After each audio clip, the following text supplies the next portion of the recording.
Hey everybody, this is Patti. Welcome to the witching hour, the hour of the day when the veil is thin and magic happens.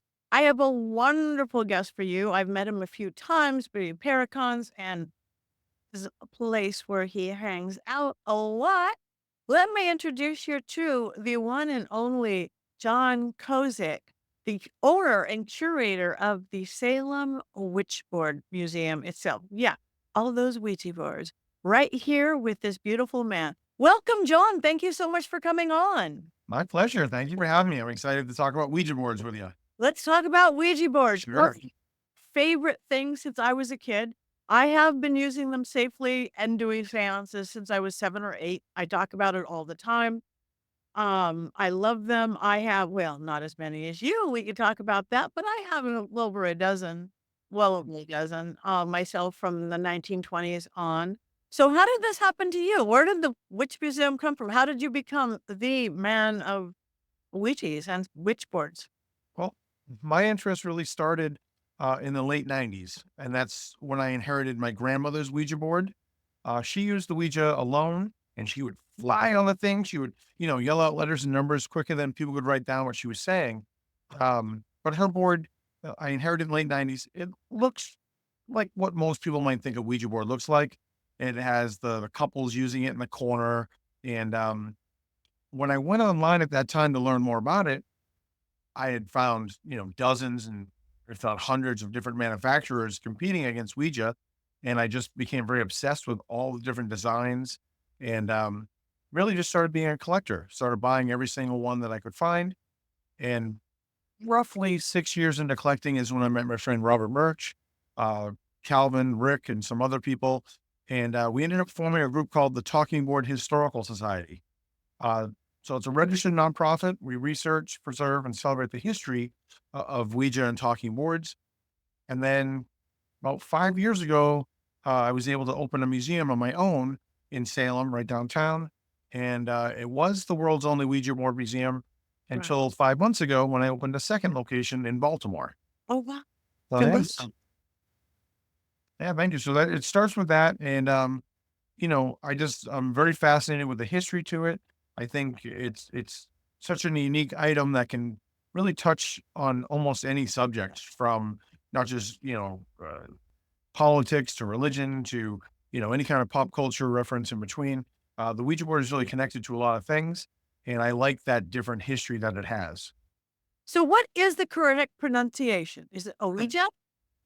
So the brand itself is Ouija. But I know a lot of people say Ouija out there, and they're not entirely wrong. Ouija is the verb. So you Ouija or a Ouija. Really? Yeah. Ouija on a Ouija. I love that. So I'm gonna go Ouija now. Perfect. I love that. So what is a little bit of the history of this magical, feared, loved, revered? Yeah, so it's really coming out of the spiritualist movement in America. So mid 1800s, really during the time of the Civil War, where everyone is affected by death from the war. And so everyone wants to communicate with the dead. They are trying all different ways. Some people are claiming that they can hear knocking from spirits. And so that conversation evolves from yes and no questions, waiting for a knock, to trying to count knocks to figure out what letter of the alphabet that it might correspond with, to eventually pointing to the alphabet and waiting for a knock. The other device that crossed paths with it is called the automatic writing planchette, which is very similar to what most people see with the Ouija board today, but it has a pencil at the front and wheels in the back. And the device works by a medium just channeling a spirit to themselves and writing or drawing on a piece of paper, whatever came through. So these two devices really crossed paths during the war. And it's not until 1890 when the first mass produced boards come out. And that first mass produced board is Ouija um, in Baltimore.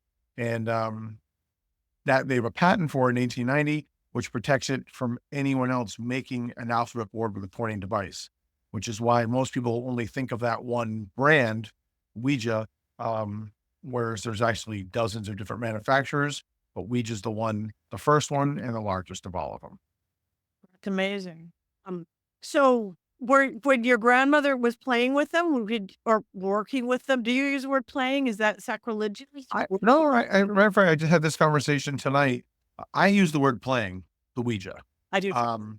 It's funny because the people I was talking with, they said that book publishers, the editors, they were convinced it wasn't playing. That wasn't the right way to say it. But to me, it's always been playing the Ouija. Okay, me too. Is it something you do? It is actually something I don't do. And I really, I don't want people to think I'm nervous or afraid. There's a lot of stigma to the Ouija, but I love these boards. I'm very obsessed by them. But to be honest with you, the board doesn't work for me like it did my grandmother. She had a very strong connection to the board. And I'm just really nervous that it won't work for me at all. I'll influence into not working at all for me. So not that I'm afraid that something bad would happen, nothing like that. I'm only afraid that I can tell you everything about the Ouija board, but I really can't tell you that one thing about using it as well.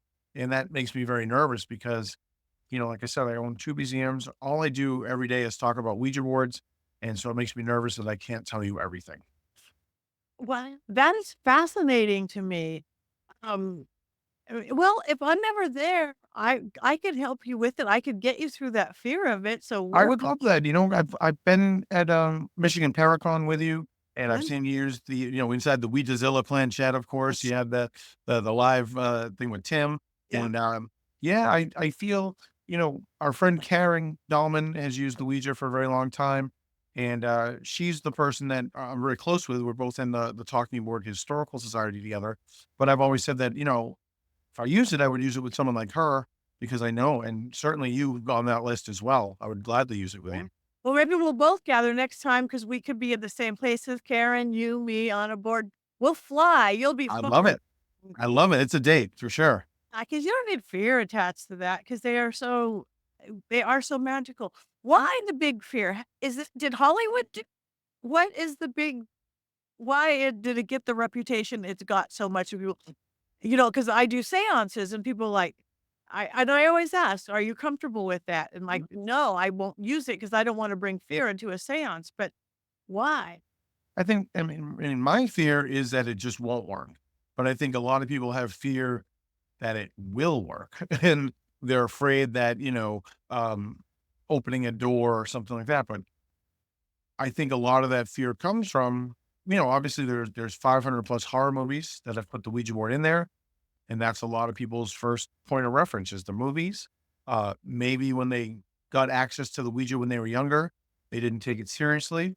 And so they maybe didn't have the best experience using it, or they've heard a story. But those, uh, I meet plenty of people who come to the Salem Museum who are very comfortable with tarot, very comfortable with pendulum, and doesn't have the same stigma. And I think that's obviously movies have influenced people in a certain way. The superstition that a lot of people believe that you shouldn't use the Ouija board alone really started with the movie The Exorcist. Um, Prior to the movie, women used them alone during a war to speak to a deceased husband or father or brother. And in that movie is how they explained how she became possessed. So the superstition starts there. And of course, it doesn't matter where the superstition starts. It's if you believe it or not. And if Exactly. you believe you shouldn't use the Ouija alone, then don't. Because if you believe you're doing something you shouldn't be doing, that might influence what happens to it. So Exactly. That's why I ask people and I won't. Or like if they're like, it could be in the room, but I won't touch it. Okay, we'll put it on the side of the table in there. But I don't want anybody going fear-based no, of course. into it. No. But it is I do also people the same thing. They will use pendulums and dowsing rods and tarot cards. And K2, all the modern stuff to me Yeah. is just a modern version of communication with spirit. But no Ouija board. So, that is so cute. Now, I personally like the planchette that either with chalk or paper. In the last few years, that's my favorite as much as a Ouija because it does seem like spelling goes out the door when people die. It's like all of a sudden it's phonetic or it isn't, or not everybody speaks English and not Sure. everybody's a good speller. And all of a sudden, when we've got a big piece of paper with a pen on it or a chalkboard with chalk, I've had them draw amazing pictures in the dark. I've had them Wow. foreign languages in the dark, so it's great. But there's still nothing like that original with the letters and the numbers and hello and goodbye. Um, I'm sure you've gotten some amazing stories. I have amazing stories. I literally, I don't even think I've told it on this show before. I was using a Ouija board. I was at a very spooky house and I had somebody burst into flames. A cameraman actually, who was not standing in front of a fireplace. He was not standing in front of a candle, but somebody got really disrespectful. Wasn't demonic, it was just a cranky ghost. We were at Marilyn Manson's house, but literally, I've had spontaneous combustion during a Ouija session. Wow. I have been pushed so hard into the back of a chair that I had all the, literal cartilage ripped off my ribs. I thought I broke my ribs because I Jeez. was crack, yeah. But it was never because it was always I dropped the ball. I didn't set up my protectors, my belief system, how I do. I'm setting sacred space. This is who gets to come in. This who doesn't get. And it was like I missed step 1, 2, and 3, and things happen. Or when somebody got disrespect. That's it. That disrespect thing can mess up everything. But I'm sure you get some amazing stories from people. Yes, I'm very fortunate. People come to the museum to find me, tell me their Ouija stories. I think a lot of people want to tell me a story that, people didn't believe them. People laughed at them. They want validation to it. And yeah, I have a lot of friends who actually take vacation time to sit in the museum in October. So when they can hear the stories firsthand. I'm very fortunate. I think most people have a Ouija story. I mean, these are very accessible. Most people have that experience with a Ouija. A lot of times, somebody's first experience with the paranormal. Um, so yeah, I get to hear quite a few, and plenty of them are the ones you hear over and over again. Trying to get rid of a Ouija board or finding its way back or stuff. Finding it in their house, not knowing how it gets there. But I like to get the stories that I don't hear as often, and that is when someone uses it to connect to someone that they loved and that they lost.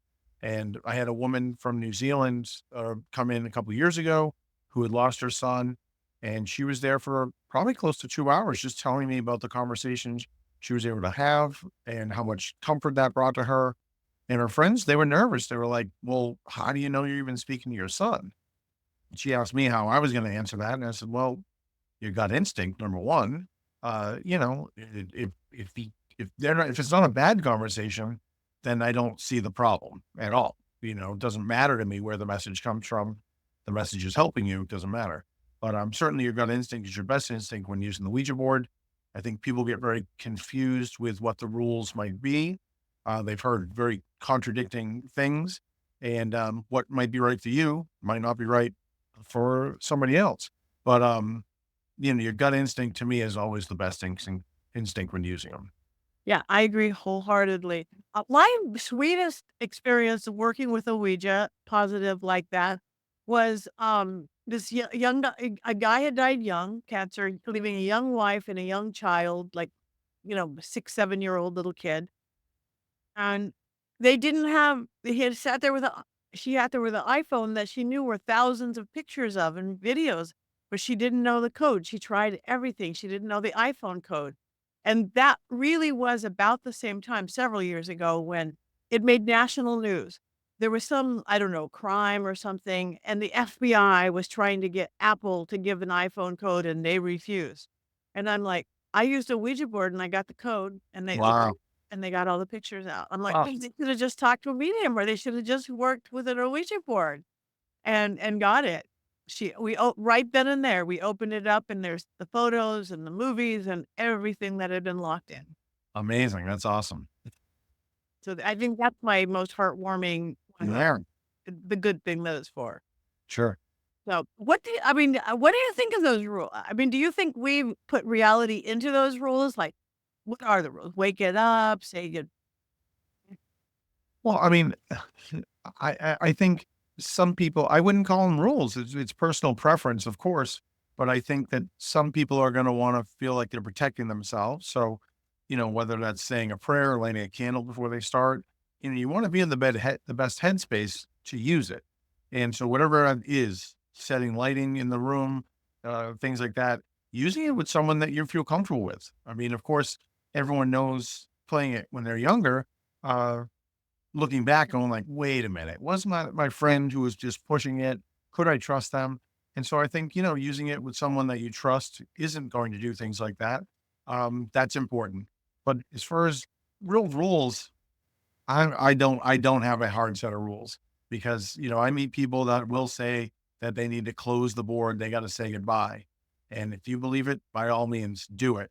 But I make a joke all the time. I don't say goodbye to most people I talk to in a day, and I don't believe I need to on a Ouija board. But it doesn't matter what I believe; it'll work based on what you believe in that way. So, yeah, gut instinct is just my best rule. That's beautiful. So when people, I mean, your museum is beautiful, really amazingly well done. You have, um, so when people go, what are they going to expect? Are they get to touch them anywhere? Is there something? Sure. I mean, there is a Ouija board out that gets used quite a bit. A lot of people come in to use it, have that experience being in Salem and using a Ouija board there. The museum itself is a pretty unique situation because most museums are all about getting people in, getting people out. And at my museum, it's really not like that. It's very much an experience where I'm there every single day and not just guide people through if they want to be guided, but to answer questions, to tell stories, to listen to their stories. And so that makes it very unique to a lot of other places. But in the museum, it's got the full history. It's got, everything in between. I'm constantly rotating things through, moving these around because I want to tell as many stories as I can, not just about how this came about and spiritualism. Uh, Helen Peters, who had named the board and written out a history for 100 years and telling her story. It's not just the people behind it. It's really it's snapshot in time as to how it's been used and viewed by people. Um, and I think that what makes it so different is people don't expect that. Most people think of the alphabet on a board and a gaming company like Parker Brothers making it. But I think if you come to the museum and you ask the question like, "Wait, what's behind this?" and you'll pick up on something that I guarantee you'll be very interested in. And so I like that I can cater it around and jump from different topics uh, to kind of guide people to what they're most interested in. Some of the best conversations we spend a half hour just talking about spiritualism and, the Fox sisters and things like that. Then I meet, people that practice law and they want to hear about litigation, whether it's about, patent infringement or trademark infringement. And I try to like know a little bit about everything about that. And so I think it makes it a really good resource that if you want to find something about the Ouija board, more than likely you'll find it out at the museum. So again, you being the expert in stuff, either whether you play it or not, my belief system, of course, is as we get close to Halloween or Samhain, okay, that the veil is thinner and thinner and thinner, and more activity is going to happen. Does that seem to be a truth that you sample with people or that you see with people? Um, yeah, I mean, certainly, well, in Salem, and that's where most of the visitors are coming from, is the month of October, and I'm in, I was a collector before I became involved in the history. I was a collector, but I meet most people who come to the museum. They want to buy a board and they want to go use it. Yeah. And so everyone is very open to that. I mean, they might be a little nervous maybe coming in, but anyone who is nervous usually leaves a little bit less nervous. And if not way less nervous, and would actually buy a Ouija board. So being in Salem this time of year, I mean, I'm meeting the people who want to use these and certainly believe that this is the best time of year to be using it. Good. I love that. Yeah. Now, this is the time of year. You had mentioned before we came on air that there a new board coming out? Yeah. So I mean, there's been a lot of new products recently. The one I'm most excited about is a company called Winning Moves, who's the next town over in Danvers, Mass. They licensed the Ouija, and they've made a version in the past, like a wooden board, and now they just did a Salem edition. Ooh. And I think they did a really wonderful job with it. They included a lot of the really special places in Salem, like the Witch House, the House of Seven Gables. And so not only is the artwork involved to that, they actually made some modifications to the board. Robert Murch, who's my best friend and, very well known in the Ouija community and paranormal community, him and I both consulted on it, and they listened to us. They actually took our advice. We talked to so many people that use the Ouija, and one of the big complaints that people will talk about is that most boards, the goodbye is too far at the bottom. And so we had them actually, we suggested they move it further up a little bit on the board. They did that. And so I think they did a really great job of making a quality product. And it's cool because if you're coming to Salem, especially coming to the museum, and then you have the chance to get a Salem Ouija board, that's pretty awesome because, it hasn't been since Parker Brothers left that a board really was represented from Salem. Wow, that's amazing. Yeah, so you're getting a souvenir and a Ouija board at the same time. Yep. I love that. I know you have one, in the museum that I have, it's my favorite one, pink one. What's the story on that? I actually bought mine at Toys R Us. The Nice. outfit was there, yeah. You're a lucky one to get it right then and there because now they're pretty valuable at this point. But that was a lot of people call it the Barbie board. It's not, It's affiliated to Barbie or Mattel or anything like that, but it is a pink Ouija. It came in a pink carrying case and it had these little suggestion cards for the girls to ask, suggestion cards for them to ask the board. Pretty much what you would expect an 8-year-old girl to ask the Ouija, who has a crush on me? Will I get good grades? That kind of stuff. It's from 2008. And, in 2009, the following year, there was some groups that tried uh, to boycott the Toys R Us and get it to stop selling it, but it was already sold out. So they did one run. That's all they made was the one run and sold out. But today it causes quite an uproar because you see a pink Ouija that was marketed to girls ages 8 and up. The outside of the box actually says, ask the questions girls want to know. And they use a Walt Disney font when they say that. So, yeah. So I think people got upset by it but to be honest with you, the Ouija board is patented as a game. It's always been considered a game. And that's no different today. yeah. No, I love it. I bring it to all the conventions just on my table and not selling it. It matches my book, and it just brings everybody in. Yeah. Everybody in. I don't think I've actually ever played it or worked it ever once to really use it. It's my pretty display.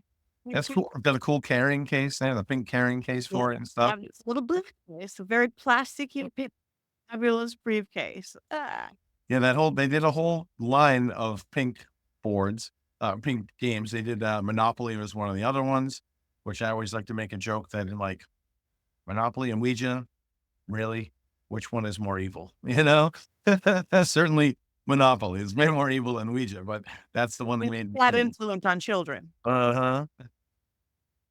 That's wild. So what are some of the other wild boards that have been out there over the years? Oh, so I mean, so we mentioned the Salem one, but Ooh, recently they just licensed and made an hello, exorcist board, ooh, with Reagan like kind of levitating over the bed on the cover. They made a new Beetlejuice one for the new film that just came out. ooh. Wednesday from the Netflix show. My buddy Sam, he works for Trick or Treat Studios, and they made an amazing Good Guys Chucky Child's Play 2 board, and it's really nice quality and probably the best quality board you're gonna see. But they did an amazing job with that, and those are all brand new on the shelf right now. Um, in the museum, I'm lucky because collecting for a long time, I grab all the pop culture boards and stuff, everything from like David Bowie to the band Ghost to punk bands like the Misfits and Samhain, Glenn Danzig have made boards. And then we have like the movie props, Merch consulted on the most recent Ouija films. So we actually have props from those movies like Witchboard, original props. So those are some of the cool like kind of pop culture boards there. But we have boards that most people are never going to see anywhere else. We're talking rare, like we know in 30 years we've seen 2 or 5 or 10, things like that. So I think I have a nice mix of something for everyone in that way because rarity to me is not a great story, unless I can tell you why it's rare. Like it's rare because. it infringed on the patent and the company was ordered to destroy what their inventory or something like that. But I try not to put something in the museum just because it's rare. I really like the different storytelling that I can tell about the boards. So what is it? So you can only call it a Ouija board if it is the official. Otherwise, people call it a witch board or Yeah, I mean, the technically, all of these boards are witch boards, spirit boards, talking boards, and only the ones that would say Ouija on them would be Ouija boards. But again, because Ouija is the verb, then technically they're all Ouija boards. right. It's very confusing. That is And really confusing. Ouija, since it was the biggest brand, there have been dozens upon dozens of bootlegs, people that have stolen the name, not the artwork, but just the name and put it on their product. And that confuses things more because when I tell people that, oh, this board over here, they took the name, they didn't have permission to use it. It's a bootleg. Sometimes they're like, well, yeah, those don't work. Or some people would believe that the board would not work as well as the brand we all know. And so that's really what all those boards that are competing against Ouija are against some people thinking that. So you sell a Zodiac board or Mystic board, something named like that. But if people don't believe, well, what is that? I've only heard about Ouija. That's not going to work. Right. And if you believe it's not going to work, it's not going to work. If you believe 100%. it's going to work, it is. It's going to Yeah. I make a joke. I'm like, hey, I go to a restaurant and I ask for a Coke. They tell me they have Pepsi. I'm not eating or drinking here. I'm leaving, you know? So I know that's what people believe. Some people believe about Ouija. And even in the museum, there's a couple manufacturers that would try to get around the brand, the trademark infringement by spelling it slightly different, spelling it, dash JA or WHEEGEE, things like that. Those would get them in trouble as well. But they're good examples of being a counterfeit and yeah, people thinking they're not going to work as well. wow, that's amazing to me. And a lot of people, I guess, would be official, have tried to make them not look scary, like angel boards, love and Sure. light, and the whole new age thing, which kind of Yeah. cracked me up again because they're all tools. Yeah. Uh, Yeah. how There's even a new Jesus board that came out as tell well. you Yeah. what, Speak to I know, Jesus directly I using know the board. one. Yeah. I mean, I would call it satire. I don't know how I serious they know, are, but I those angel boards, certainly the angel ones, they are not are satire. making them to try to uh, communicate to your guardian angel or something. Which again, I believe you can if you Sure. believe you can. If it's a doorway, I think that's pretty awesome. Anyway, this is fascinating. Tell people before we go where they can find you, where they can find your museums, plural. And if they want to know more about, what you do. Do you have any have you written a book on this yet? No, there hasn't been a book. Few people have approached, but nothing's really come about. And hopefully, I'd love to have that happen. I think they're just, well, yeah, I think the stories are there, and it would, people always ask at the museum they want a book, so would love that to happen. Yeah, but if they want to come, if you're able to visit Salem in person, I'm on Essex Street, 127 Essex, right on the main strip in downtown Salem. If you can't make it there, I have a second location in Baltimore, right in the Hamden neighborhood on Chestnut. And if you can't make it to physical location, then you can always check salemwitchboardmuseum.com. And then if you're on any of the socials, Instagram is probably the best one. Salem Witch Board Museum or Witch Board Museum Baltimore. Those are the two that I'm most actively posting on. That's and you occasionally do come to some of the conventions and cons and things. Absolutely, yeah. Anytime I'm invited, really, I like to come. September, October is always the hardest time for me to leave the museum in Salem, but any other time of year, yeah, I'm down for sure. Okay, hope to see you at one soon. So thank you so much, Sean. This was fascinating. Again, I love your museum. I love you. I hope to see you again soon. So you guys, everybody, check it out. Check out these beautiful, magical history, famous, infamous boards. Thank you for bringing it to the witching hour.